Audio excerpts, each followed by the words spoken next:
Nous allons aborder dans cette vidéo le langage corporel en tant que moyen de vous aider à devenir plus charismatique.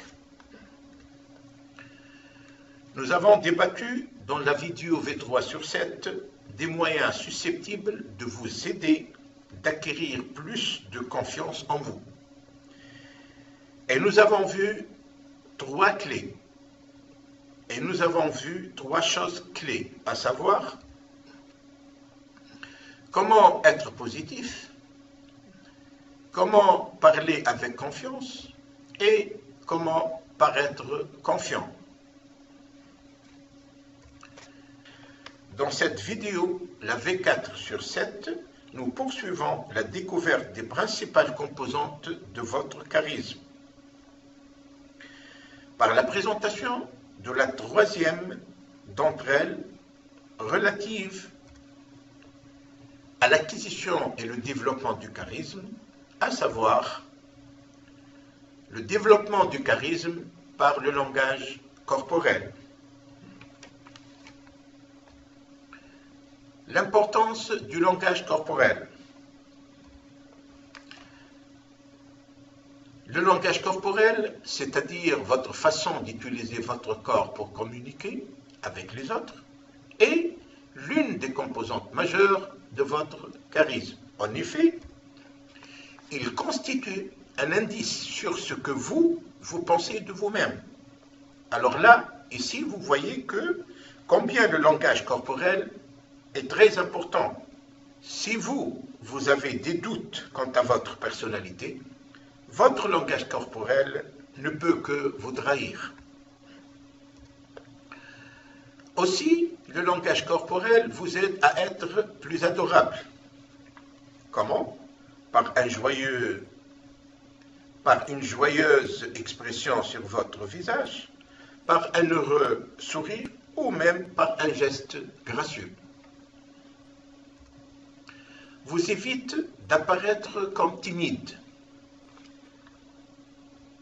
En effet, en travaillant votre langage corporel, vous allez travailler aussi sur comment éviter toute crispation au niveau de votre visage quand vous êtes en présence d'autrui et encore comment éviter les gestes tremblants. Le langage corporel vous permet aussi de montrer votre assurance. Il vous aide à ne pas apparaître comme hésitant et indécis. Ou encore, il vous aide à montrer que vous êtes une personne qui va de l'avant. Dans ce qui suit, nous allons présenter quelques idées qui sont à même de vous aider à vous mouvoir comme il se doit et de la meilleure façon possible. Les techniques de base du langage corporel. Donc, pour mettre en relief votre charisme par un langage corporel adéquat, il faut le travailler, et ce, en observant ce qui suit. Tenez-vous droit sans pour autant être rigide. Avancez d'un pas sûr et décidé. Si vous avez, par exemple, entamé un déplacement, finissez-le. Bannissez toute crainte en présence des inconnus. Maîtrisez et cachez vos craintes en présence de gens que vous connaissez peu ou pas bien. Tenez-vous prêt à saisir toute opportunité qui se présente à vous. Chaque fois que vous avez l'occasion de vous exprimer par votre cœur, par votre corps, faites-le tel que un petit sourire de complicité, un geste de la main, pouce levé pour apprécier les dires de quelqu'un, etc. Bougez vos mains en parlant. Ne vous mettez pas en position de garde à vous. Évitez autant que possible de croiser vos bras. C'est très mal vu, car c'est une attitude qui peut signifier un manque de respect pour les autres. Ne tendez jamais une main molle pour saluer les gens. Saluez les gens d'une façon ferme,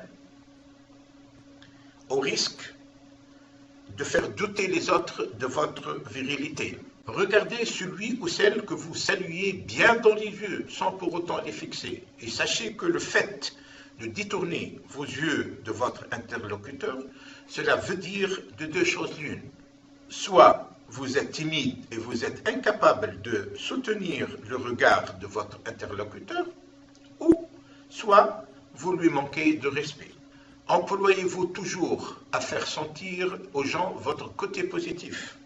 Faites en sorte que les gens reçoivent vos ondes positives. Faites toujours face aux gens qui sont avec vous, que ce soit vous êtes en discussion ou que vous patientez pour éventuellement prendre la parole. Et sachez que si au moment où quelqu'un d'autre prend la parole, vous tournez.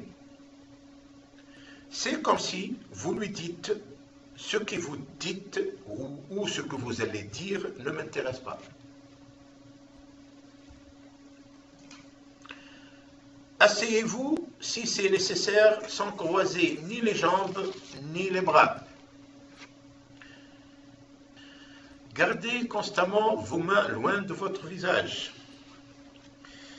Si vous mettez souvent les mains devant votre visage, cela peut être interprété comme une certaine timidité de votre part.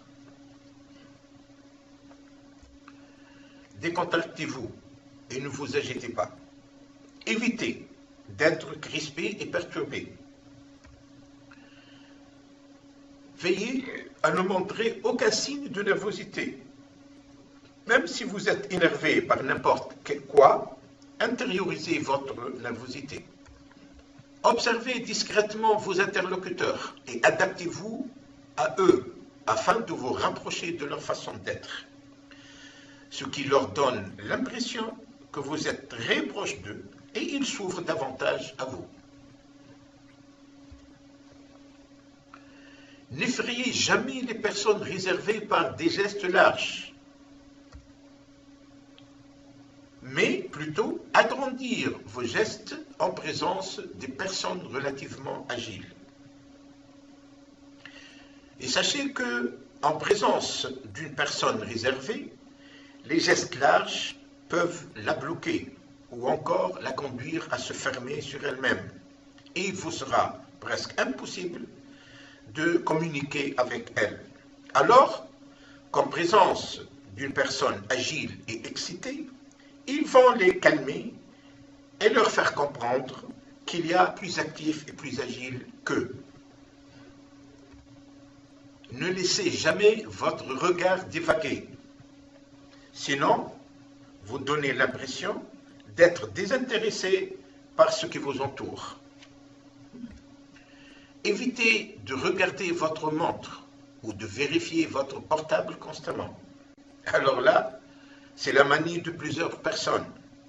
Et de même, cette attitude peut vous montrer comme quoi vous êtes désintéressé et que vous vous ennuyez et que vous attendez avec impatience la fin de l'événement en cours. Regardez les personnes qui sont en face à vous, au lieu de celles qui sont loin de vous. Bannir tout geste qui peut vous faire apparaître totalement désintéressé par ce qui se passe autour de vous. Saluez vos interlocuteurs avec du sourire pour leur montrer combien vous êtes ravis par leur rencontre. Sachez qu'un sourire charmeur est une arme de valeur pour acquérir les autres à sa cause. Comment améliorer son langage corporel? Commencez tout d'abord par vous poser quelques questions à propos de votre gestuelle, telles que: est-ce que mon langage corporel me trahit lorsque je parle? Est-ce que je parais nerveux en parlant? Est-ce que je donne l'impression que je m'ennuie lors de mes discussions? Est-ce que mes gestes laissent apparaître ma passion pour les sujets que j'aborde? Et bien sûr, toutes ces questions ne sont pas limitatives. Bien au contraire, vous devez vous poser toute autre question qui vous amène à améliorer autant que possible votre langage corporel. Bien sûr, à toute question, il y a une réponse. Donc, toutes les questions que vous vous posez, vous devez leur apporter des réponses. Notez alors toutes ces réponses, analysez-les et en tirez les conclusions et corrigez bien sûr. Pratiquement, que faut-il faire? Commencez par la répétition. Imaginez-vous dans une conversation et tenez-vous devant un miroir. Vous êtes là, l'interlocuteur de vous-même. Observez vos gestes. Observez votre posture. Regardez-vous bien dans les yeux. Comme je viens de dire, vous êtes l'interlocuteur de vous-même. Et répondez aux questions suivantes. Suis-je intimidé ou charismatique? Est-ce que je transmets l'émotion que je veux? Répétez régulièrement et autant de fois que c'est nécessaire, tout en notant bien sûr, chaque fois, ce que vous devez améliorer jusqu'à ce que toutes les réponses aux questions que vous vous êtes posées sur votre gestuelle vous paraissent suffisamment satisfaisantes.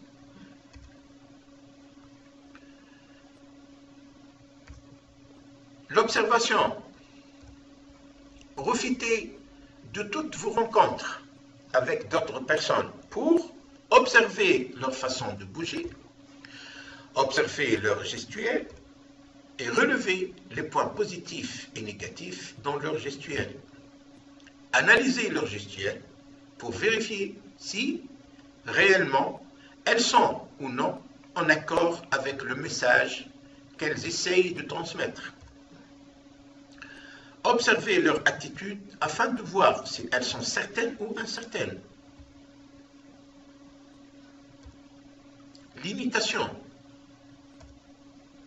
Suivre directement ou indirectement et observer qui, les gens, les personnes qui sont généralement douées en communication et qui inspirent confiance, compétence et succès.